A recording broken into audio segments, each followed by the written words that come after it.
Sir को भी भेजा जाता है ना, तो 4 लोगों को झाड़ पे चढ़ाया जाता है, 6 लोगों को गिराया जाता है, फिर उन 6 लोगों को चढ़ाया जाता है, फिर इनको झाड़ से उतार दिया जाता है। अब वो उसको कह रही है अंडरवियर मत पहनो, यहाँ पे लड़कियां खुद इतना दूर नाइटी उठा के वैक्सीन कर रही हैं।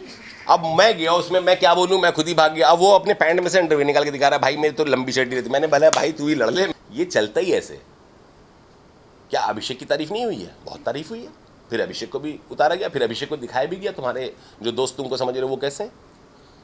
अमाल के साथ भी हुआ, कुनिका जी के साथ छठे वीक हुआ। जब तक हम लोग फ्रस्ट्रेट हो गए थे कि इनको बोला क्यों नहीं जा रहा।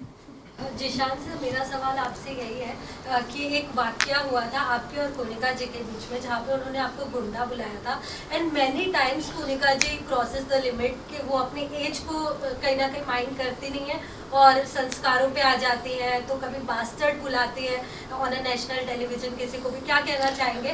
मतलब कान बंद कर लो, ऐसा भी बुलाती हैं, बहुत कुछ बुलाती हैं। वो इतना कुछ बुलाती हैं, पता नहीं दिखाया कि नहीं दिखाया। BDSM ये वो कुछ भी बोलती हैं, वो हर तरह की बातें करती हैं, ठीक है। पर जब अपने पास आता है तो संस्कारी हो जाती हैं। अब वो उसको कह रही है अंडरवियर मत पहनो, यहाँ पे लड़कियां खुद इतना दूर नाइटी उठा के वैक्सीन कर रही हैं। अब मैं गया उसमें, मैं क्या बोलूँ, मैं खुद ही भाग गया। अब वो अपने पैंट में से अंडरवियर निकाल के दिखा रहा है, भाई मेरी तो लंबी शर्ट रहती। मैंने बोला भाई तू ही लड़ ले, मैं ऐसे तो ये लड़ाई होगी नहीं। तो यार बहुत ऑकवर्ड भी होता है कभी कभी, मैं क्या बात कर रहे हो, किससे क्या बोलूँ, तो बहुत ऑकवर्ड सिचुएशन है वहाँ पर। और कुनिका जी का आप रहने दो। कुनिका जी ने उस हफ्ते जो मेरी उनसे लड़ाई हुई थी, वो बहुत सिंपल लड़ाई, मैं आप लोगों को बता देता हूँ। सबसे पहले उन्होंने मेरे चेहरे पे ब्लैक मार्क लगाया था और बसीर को बोला था congratulations, if you all remember. और मैं गया था कि पीपल प्लीजिंग आप हो, ये आपने पीपल प्लीजिंग की है कि बसीर को कॉन्ग्रेचुलेशन के चक्कर में आपने मेरे को ब्लैक मार्क लगाया कि मैं नहीं दिख रहा, और आपने एक नैरेटिव बांध दिया कि ये 12 दिन से बीमार है, जबकि मैं 6 दिन बीमार रहा, सिर्फ अमाल की कैप्टनसी में। अभिषेक की जिस दिन आई थी उसी के दूसरे दिन से मैं लिविंग रूम या कुछ था वो मैं साफ करने लगा था, तो चुप हो गई।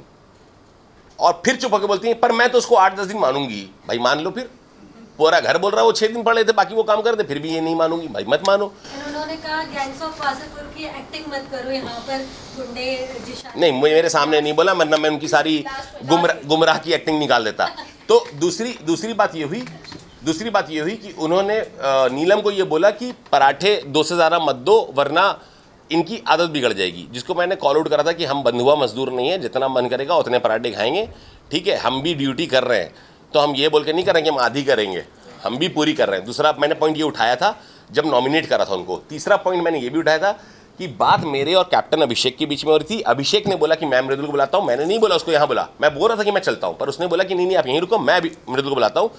उनको ये बात बुरी लग गई और उन्होंने ड्राइंग रूम से चिल्लाया कि वो क्या राजा महाराजा है क्या। जब मैं आया बात को क्लियर किया कि मृदुल तेरा और अमाल का काम था बर्तन धोना, मेरा काम था काउंटर साफ करना, मैं काउंटर साफ कर देता हूँ। और कुनिका जी से जी 5 सेकंड में हट जाएगा, कुनिका पे आ जाऊंगा, फिर झेल नहीं पाओगी मेरा झटका तुम। तो इरिटेट हो गई। उसके बाद शुरू हुआ कि ये वासेपुर का गुंडा है, तो हूँ। अगर आपको इस गुंडई से आप मुझे रिस्पेक्ट दोगे तो मैं हूँ। क्या गलत है बताओ ना। आप पोक किए जा रहे हो, 1 बार नहीं, 2 बार नहीं, 3 बार नहीं। मैं आउट ऑफ रिस्पेक्ट कि आप 61 ईयर्स की हो नहीं बोल रहा हूँ, नहीं कर रहा हूँ। उसके बाद महाराजा है क्या, राजा है क्या, तुम्हारे बल पे हूँ क्या?